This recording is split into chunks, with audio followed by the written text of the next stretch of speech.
Шанування, друзі! Вітаю вас в цей день, п'ятниця, 14 червня. Я Олександр Мусієнко, ви на моєму YouTube-каналі. І це традиційний ранковий брифінг для вас з найактуальніших подій з того, що відбувається, і з того, що варто уваги. Безумовно, поговоримо про безпекову угоду із США, і саміт Великої Сімки, і хороші новини для нас звідти від наших партнерів. Тобто ось це зовнішньополітичне турне президента України триває. Ми бачимо, розпочалося в Франції з Нормандії, коли були хороші меседжі для нас і пакети допомоги. Потім Німеччина, була і Азія, так само і Сінгапур, і Філіппіни, Саудівська Аравія. Для того, щоб згуртувати якомога більше країн довкола підтримки України. Зараз Німеччина, де вирішувалися питання відновлення України, ну і постачання систем ППО. А тепер Італія. І вирішення так само питань і постачань ППО, і авіації, і боєприпасів, і артилерії, і бронемашин, зброї, і фінансів для нашого бюджету. Дуже багато питань, всі вони важливі. Але дочекайтеся, будь ласка, до цього моменту. Ви знаєте, що традиційно на завершення обіцяю і хороші новини. Вони також сталися, і про них я так само неодмінно розповім. Є про що сказати. Ну, але перед тим, будь ласка, підпишіться на мій канал, хто ще цього не зробив. Поставте дзвіночок, щоб отримувати оновлення. Буду вдячний за лайк цьому відео і ваші коментарі традиційно. Дякую вам за відгуки, дякую вам за підтримку і вашу активність. Це так само важливо. І також є опція стати спонсором каналу для тих, хто бажає це зробити. Буду вдячний за підтримку україномовного контенту аналітичного в Ютубі. Отже, розпочну з оперативної ситуації, тому що є деякі новини. Справа в тому, що от якраз паралельно із Великою Сімкою відбувалися засідання контактної групи «Рамштайн» і відбувалися зустрічі міністрів оборони країн НАТО. Все це було паралельно. Фактично, міністр оборони України Рустем Умєров відвідував «Рамштайн» з нашої делегації. Відбувалося це в Європі, в Брюсселі. Є новини звідти про те, що, наприклад, голова Об'єднаного комітету начальників штабів Сполучених Штатів заявив про те, що Сполучені Штати зараз разом з партнерами докладають усіх зусиль для того, аби Україна отримала якомога швидше F-16, літаки і засоби ППО. Ну, тобто це зараз все на порядку денному. І, в принципі, озвучуються дати, щоб це було цього літа. Ну, є різні, скажімо так, оцінки, інсайди. Я можу з вами поділитися, що традиційно роблю, які стосуються того, коли ж це може статися. Ну і може це статися, тобто датські F-16 з'явитися вже в кінці червня, на початку липня, а потім ще пізніше нідерландські. Зараз ці питання вирішуються. Вони, ну, я так розумію, що до ескадрилії, тобто 12-14 бортів, ми можемо отримати до кінця року, не влітку. Тобто влітку ми можемо отримати першу партію, половину від цієї ескадрилії приблизно, і до кінця року, на осінь, ми отримаємо другу половину. Ось такі розрахунки. Загалом же, щоб якщо ми говоримо про ескадрилії літаків, про 120-130 літаків, якраз до 5 бригад тих, які Україна планує отримати, тільки F-16, якщо ми беремо, то звичайно, що за оптимістичними прогнозами, за найоптимістичнішими, про які я можу сказати, за моїми оцінками, це може бути десь 2026-2027 навіть роки. Ну це за найоптимістичнішими. Зараз побачимо, як піде постачання цих. Але ситуація змінюється. Ну, про ескадрилі я ще скажу. Видно, що вона змінюється, тому що, знову ж таки, чергова ракетно-дронова атака по території України. Зокрема, значна кількість засобів ураження були скеровані на Хмельниччину. Знову аеродром Старокостянтинів. Бачимо, що Росія атакує не тільки об'єкти енергетики і критичної інфраструктури. Зараз для них на цей період часу будуть і аеродроми в пріоритеті, ну ось те, про що я говорив. Тому що вони ж в передчутті, що мають прибути літаки, вони відчувають, моніторять ситуацію, оцінюють, тому хочуть різними способами максимально вчинити все, що тільки можуть, для того, аби це постачання зірвати. Тому так актуально для нас і не тільки літаки, а ще й додаткові системи ППО абсолютно різних типів. Протидії не тільки балістиці, а треба і антидронові системи, тому що і шахеди ворог скеровує по аеродромах. Треба і ближнього радіусу дії, треба так само і середнього, такі як Айріс, Насамс, нам додаткові системи ще для того, щоб ми могли прикривати наші аеродроми, ну і ракети до них. І про ППО ще згодом скажу. Але от під час Рамштайну і паралельно фактично зустріч міністрів НАТО, на якій було зазначено, що у травні Росія зазнавала астрономічних втрат, втрачала по 1000 військових загиблих щодня. Це сказав один із високопоставлених представників НАТО на умовах анонімності. Досягнення в Харківській області, схоже, дісталися Росії досить дорогою ціною, заявив він. Це якраз травень. Треба розуміти, що в травні ми вийшли на більш-менш потрібну кількість втрат серед ворога. Тобто зараз поки що навіть ці втрати агресор може компенсовувати за рахунок мобілізації на території Росії, яка продовжується, і за рахунок того, що вони активно залучають найманців. От, наприклад, є інформація про те, що знову ж таки рухається в бік Харківщини вихідці з різних країн. Знову ж таки, Росія їх перекидає для участі у війні. Це абсолютно різні люди, зрозуміло, за гроші. Там різні умови пропонуються, кому як, починаючи від $2000 на місяць, там 3, 4, 5, в залежності від того. Тобто вони дійсно готові платити гроші, готові це все фінансувати, знаходити людей, і відповідно їх перекидати для війни в Україні. Тобто поки що це така ситуація, що ворогові це вдається компенсовувати. Але є тенденції до того, що ми нарощуємо наш вогневий потенціал, ми нарощуємо наші можливості і відповідно таким чином, чим більше в нас цих вогневих засобів впливу, тим більше втрат ворог буде нести. Це об'єктивно і це закономірно. Тому тут чиновники НАТО, які це аналізують, їм так само би підказувати представникам своїх країн, лідерам урядів своїх країн про те, що Україні потрібно ще більше зараз сил і засобів для того, щоб такі тенденції збільшувати. Інакше поки що Росія це може компенсувати.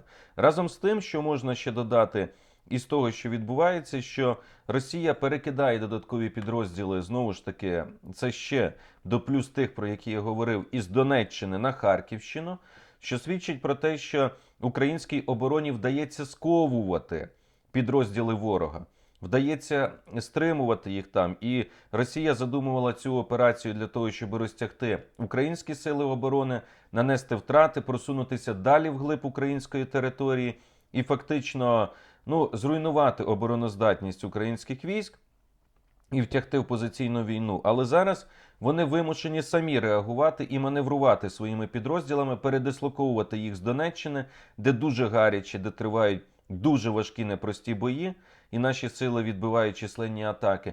Отже, Росія вимушена передислоковувати на Харківщину. Це сигнал про те, що вони мають намір там проводити операцію, знову ж таки, щоб тримати розтягнутими наші сили. І так само, що нашим підрозділам вдається їх сковувати. Разом з тим, незважаючи на високі втрати, все ж таки Росія ще зберігає можливості вести ось ці наступальні дії і все ще володіє ініціативою на полі бою. Нам все ще важче перехопити цю ініціативу. І тут з іншого боку протилежний бік медалі, що ворог так само розуміє, що, можливо, тими підрозділами, якими він зараз буде діяти на Донеччині, які він залишить, то це, в принципі, достатньо для того, щоб там тримати і проводити наступальні дії, ті, які вони прагнуть. І так само ворог, скоріш за все, відмовиться остаточно від розташування своєї тактичної авіації в Курській і Білгородській областях. Ці аеродроми вже будуть закриті. найімовірніше будуть застосовувати і використовувати базу Балтімор в Воронежській області. І саме звідти буде летіти тактична авіація. Ну, раз я вже згадав тактичну авіацію, тоді ось одна хороша новина для вас. Буде ще одна на завершення, а зараз така. Про те, що цієї ночі фіксувалися вибухи. Ну, Росія, значить, задекларувала про те, що вони збили понад 80, начебто, українських дронів і так далі. І так далі. Але була інформація про потужні вибухи в Морозовській, в Ростовській області, на аеродромі, де розташовується Су-34. Дуже гучно було в Курській області і не тільки. Тобто, ну так, пройшлися наші сили. А що означають ці удари? Ну, дивіться, справа в тому, що аеродромна мережа, вона задумується таким чином, що є тактична авіація, яка розташовується, винищувальна. Далі в глибині це вже стратегічна авіація, різні моделі літаків типу Ту-22, Ту-95, Ту-160. Всі вони мають різні завдання. Ось ця тактична авіація, яка розташована, вона має завдання наносити удари некерованими ракетами і керованими, в тому числі коригованими авіабомбами. Ну і, власне кажучи, таким чином діяти. Так, і тому вони розташовують, вони їм комфортно вилітати, вони вилетіли на Донеччину, скинули каби, потім повернулися і так далі. А українські сили змушують їх роззосереджувати свою авіацію. Це збільшує навантаження на пілотів, тому що є втрати досвідчених пілотів, а ті, хто приходить, вони не мають досвіду, вони не літали на всіх аеродромах, вони не знають, як заходити на моздок в умовах польоту, зогинання рельєфу і так далі. Це призводить до катастроф, це призводить до більших помилок пілотів. Це призводить до того, що є тиск існує, в тому числі на авіаційно-інженерний персонал, техніків, які мають це все робити швидко. І відповідно до того, що помилок все більше, катастроф більше і навантаження, бойове навантаження на пілотів. Ось це так само досягає Україна. Це дуже важливий меседж. Це дуже правильно робити так, про це менше говорять, ну але це теж варто розуміти. Тим часом, друзі, перед тим, як продовжити і переходити вже і до Великої Сімки, і угоди зі Сполученими Штатами, вже розібрали дещо оперативну обстановку і на фронті, зокрема на Сході, що відбувається. Є дані від повітряних сил Збройних сил України. Про це їх повідомив командувач повітряних сил Микола Олещук. Отже, дані: ворог застосував 31 засіб повітряного нападу, 10 ракет Х-101, Х-555 з літаків Ту-95, 3 балістичні ракети «Іскандер-М», 1 аеробалістичну ракету Х-47М2 «Кинжал», 17 ударних БПЛА типу «Шахед». У Хмельницькій, Харківській, Миколаївській, Одеській, Запорізькій, Дніпропетровській та Кіровоградській областях збито 24 повітряні цілі, 7 крилатих ракет і 17 дронів. Тобто дрони знищили всі, ракети знищили половину. Балістика не збита, аеробалістика теж. І 3 ракети Х-101, Х-555 теж, скоріш за все, є влучання. На жаль, треба сказати, що так сталося, що сьогодні коефіцієнт такий. Більшість цілей прямували у напрямку Хмельницької області та Старокостянтинова. Ну от, вони б'ють по аеродромній мережі, хочуть її зруйнувати, відтермінувати постачання на F-16. Тому роль ППО зростає. Ви бачите, що зараз який коефіцієнт і, можливо, навіть значення об'єктового ППО для більшого прикриття аеродромів. Не просто перекриття зон, а прикриття аеродромів. Тому що є, на жаль, влучання і це, безумовно, неприємно на сьогоднішній день. Ну і тим часом вкотре було підтверджено, що Україна зможе використовувати F-16 по території Росії. Ну, це зрозуміло, аби вони тільки надійшли швидко. Країни Великої Сімки домовилися про кредит на 50 мільярдів доларів для України. Є ще деякі технічні деталі. Про це говорили там, що на рівні ЄС треба буде узгодити це питання так само, тому що від Європейського Союзу це залежить. Але принаймні, ну, це хороше рішення, яке точно дасть нам можливість утримувати наш бюджет, точно дасть нам можливість утримувати фінанси, макрофінансову ситуацію. Це дуже важливо на сьогоднішній день, тому що ми розуміємо прекрасно, що нам потрібне озброєння, але так само війна – це гроші. І вливання, ось ці фінансові, вони дуже важливі, тому нарешті ми дочекалися цього такого потрібного рішення, і безумовно воно успішне і позитивне. І от Bloomberg пише, що для погашення позики, яку виділяють США, використовуватимуться доходи від російських активів, заморожених у Європі. При цьому ризик неповернення, якщо дохідність від активів паде, або вони будуть розморожені, буде ділитися за розмірами економік країн-гарантів. Тобто ці країни в цьому випадку погашатимуть Америці кредит зі своєї кишені. Надходження від замороження активів оцінюється у 3-5 мільярдів євро на рік, і Україна вже почне отримувати кошти до кінця року. От такий проєкт, він дуже важливий, він потрібний, тому що це фінансування. Звичайно, на користь Сполучених Штатів. От ви знаєте, там джерела різні ЗМІ повідомляють, що начебто Дональд Трамп вкотре підняв питання 60 мільярдів доларів для України і запитував, в чому вигоди. Ну, даруйте, якщо хтось із команди, а це ж команда має бути потужна, і фінансистів, і економістів, і аналітиків, геополітиків, не може підказати кандидату в президенти США, що ось вам вигода. Країни Європи будуть погашати, будуть платити. А кошти ж, ймовірно, можуть бути на ці кошти, може закуповуватись та ж сама американська зброя. Тобто кошти залишаються. Плюс гарантовано це як мінімум. Плюс, а по-друге, треба розуміти, що підтримка України, сигнали Китаю, стримування Китаю, нарощування, знову ж таки, співпраці США-ЄС, ринки, усунення Росії з ринку газу європейського, з ринку нафти, що дає потенціал для нафтогазової галузі тієї ж США на десятки, на сотні мільярдів доларів. Тобто оця інвестиція, ці 60 мільярдів, 100 мільярдів, 200 мільярдів, вони окупаються. І вони окупаються в 3, 4, 5 разів для Сполучених Штатів, для американських компаній. Скільки говорив сенатор, нещодавно я вам розповідав, на брифінгу, американський сенатор, який говорив 12 трильйонів. Україна знаходиться корисних копалин. І США не хоче, щоб це потрапило в руки Росії і Китаю. Абсолютно слушно. Ось іще аргумент, де вигода. Таких приводів знайти можна маса.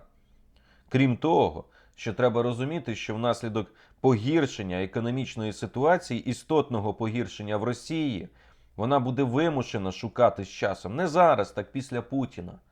Вони будуть вимушені шукати можливостей, просити у Заходу кредити, просити допомогу. Так було вже в історії і так буде, вони не витягнуть. Хіба що Китай візьме на себе цю роль і вже все стане на свої місця, коли Китай остаточно буде керувати всіма процесами в Росії, в тому числі рулити і економічною, і макрофінансовою ситуацією. Ну, от тоді так. В принципі, що не є неможливим, адже дивіться, яка сталася ситуація, що юань, тепер китайський, основна валюта на біржових торгах в Росії. Його частка в травні склала 54%. Про це повідомив російський Центробанк. За курсом юаня до рубля визначатиметься курс інших зарубіжних валют. І роль долара США і євро на російському ринку знизилась, і тепер буде юань. Але так само треба сказати, що допекли санкції, які запроваджені Сполученими Штатами, доєдналась Британія проти Мосбіржі і проти клірингового дому їхнього, черги біля обмінників, бо санкції, вони, скажімо, унеможливлюють біржові торги доларом та євро. Ну і значить, ці торги будуть продовжуватись на позабіржовому ринку. Тобто чорний ринок він так само буде зростати. Ну, така ситуація, скажімо, це непросто. І от, наприклад, Більд навів тут дані, що Вашингтон посилив тиск на іноземні банки і операції з ними на Мосбіржу, кліринговий дім, фінансові установи Росії. На Мосбіржі було зупинено торги доларами, євро, на основі яких Центробанк раніше визначав курс валют. Тепер буде на основі юаня. Ну от Китай. І тепер Центробанк встановлюватиме курс за новою схемою, обіцяє, що торгівля валюти в Росії значить, продовжиться, але акції Мосбіржі тільки в перший день цих санкцій впали вже на 15%. Тобто, ну так, ось цей список проти 300 юридичних і фізичних осіб Росії, він дещо вдарив, як би там не було, може не мати одномоментні наслідки, ну але виходить, що юань майбутня валюти Росії тепер за цього. Ну і тепер для того, щоб знову ж таки витіснити це, потрібно ну, буде шукати якусь альтернативу от після Путіна. І куди вони підуть? Ну, звичайно, на Захід, там, де є гроші. Коли російська економіка почне виснажуватися ще більше через війну, через наслідки санкцій, через те, що відбувається, ну вони будуть шукати. І от вам вигода. Знову ж таки. Тепер, правда, треба розуміти, що на відміну від 90-х років, коли Росія переживала економічний спад, і тоді взагалі після розпаду Радянського Союзу і Україна, далеко не найкращі часи, тоді Росія допомагала, але тоді Китай не був так залучений, і Китай не претендував. А зараз на це претендує ще й Китай, який там буде. Ну, от, власне кажучи, будуть боротися, що ж їм миліше, там в Росії юані чи долари, чи що, ну, не ясно поки що. І підходимо до угоди про безпеку. Важливі документи. По-перше, Україна уклала угоду ще й з Японією. Про це менше говорять, про американську, звичайно, це пріоритет. Але треба віддати належне нашим японським друзям. Ця країна східна, вона послідовно підтримує Україну на політичному, дипломатичному рівнях, рівні ядерної безпеки і надання коштів. Вони не надають зброю, але надають фінансову допомогу, яка дуже нам потрібна. І от,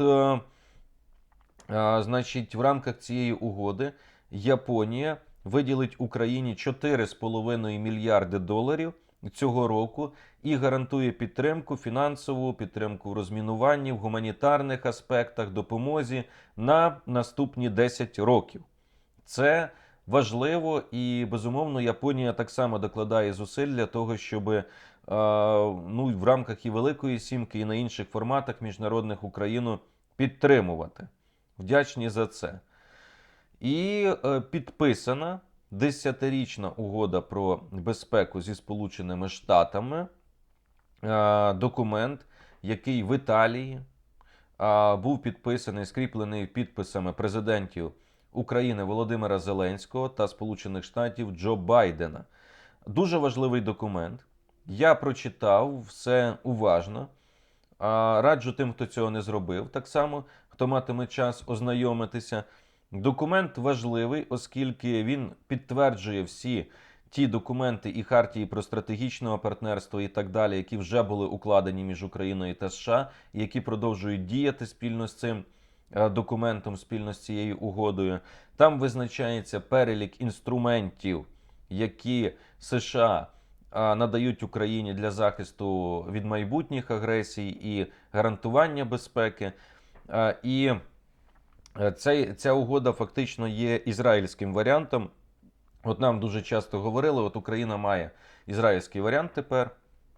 Це важливо, тому що там іде перелік інструментів, чим США допомагають, ну, починаючи від того, що збираються на консультації невідкладно протягом 24 годин, обговорюють, потім ухвалюють рішення, яку зброю потрібно надати, надають розвідувальну інформацію, стратегічно допомагають в кібербезпеці. Там так само зараз я дійду до додатків, що визначено в озброєнні, що мають передавати. Ну і є перелік ось цього, що роблять. І далі інші умови, які там визначаються сторонами. Тобто ось це та інше and others, тим, що характеризується фактично угода між США і Ізраїлем. Це дуже важливо, тому що можна тлумачити дуже широко, розумієте, і по-різному. Ну що таке інше? Що ще додатково? Які ще інструменти? А вони є, вони з'являються, в тому числі. Тому це важливо. Наступний момент, що там є додатки. Отам дуже важливо, хто хоче прочитати одразу, яку ми зброю отримуємо, що нам гарантують, треба йти до додатків. А в додатках зазначається, що і ще один меседж в угоді, це те, що зобов'язання є і для України проводити реформи, зміцнювати судову систему, систему управління військами, Міністерством оборони продовжувати реформувати відповідно до стандартів НАТО. Це теж про що нам постійно нагадують наші партнери, і що дуже важливо розуміти. Ну, тобто, це так само момент, про який будуть нагадувати, і боротьба з корупцією, і так далі. Ну, а в додатках вже конкретизовано, що США продовжать роботу спільно в рамках коаліції, зокрема щодо закупівлі для України і передачі літаків і ракет до них, і інших боєприпасів для літаків F-16, ескадрилій F-16. Ну, тобто в ескадрилії по-різному може бути мінімально це 12 бортів, щоб було зрозуміло. Ескадрилій літаків і засобів озброєння до них F-16 і не тільки.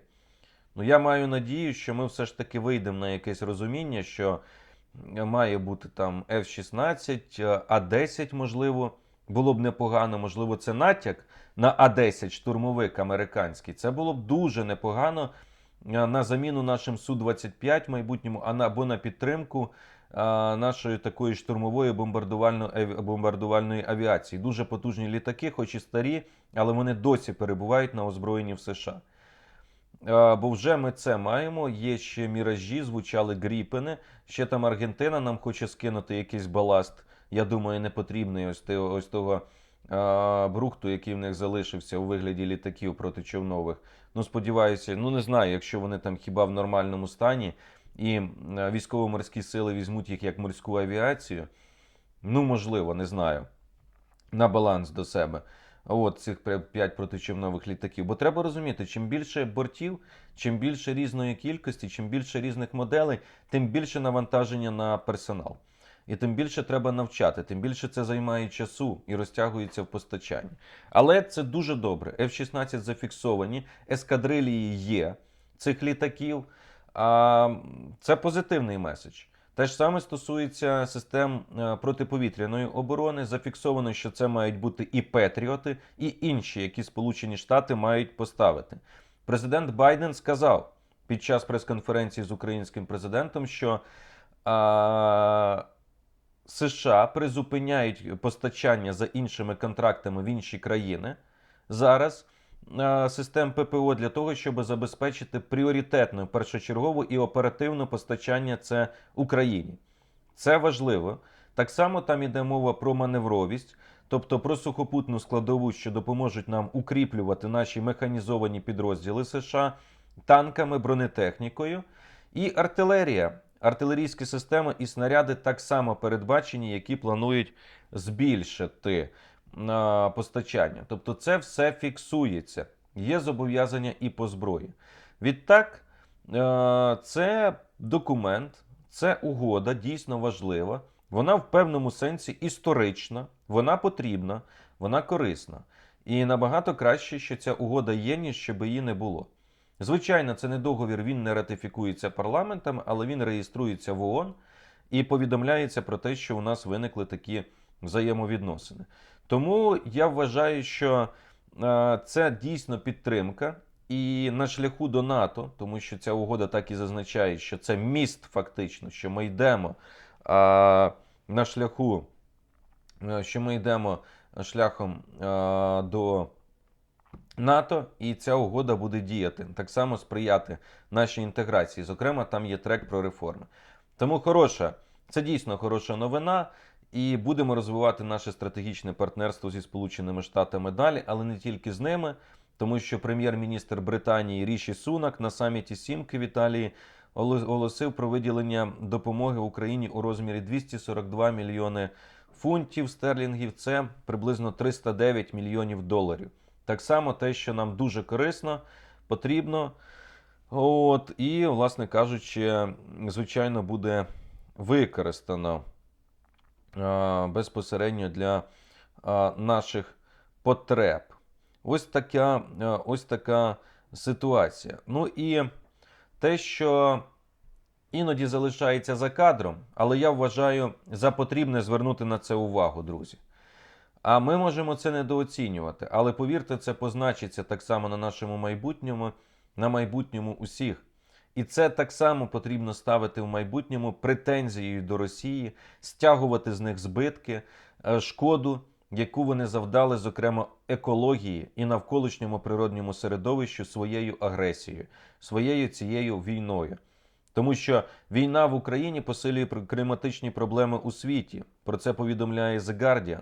Кліматичні витрати перших 2 років війни перевищили щорічні викиди парникових газів, вироблені 175 країнами окремо, що посилило глобальну кліматичну надзвичайну ситуацію. Це, до речі, до того, чому змінюється клімат і чому в нас тропічні зливи, фактично, час від часу, і такі тривалі. Це, до речі, теж треба задумуватися. Ну, але це не відміняє того, що потрібно не забувати про комунальне господарство. Я розумію, що поїздки в Європу на конференції з питань відновлення – це важливо, але все ж таки є прямі функціональні обов'язки. І я розумію, що опадів багато, але працювати над тим, що це наші реалії можуть бути, бо клімат змінюється, і обдумувати, як рятуватися, потрібно.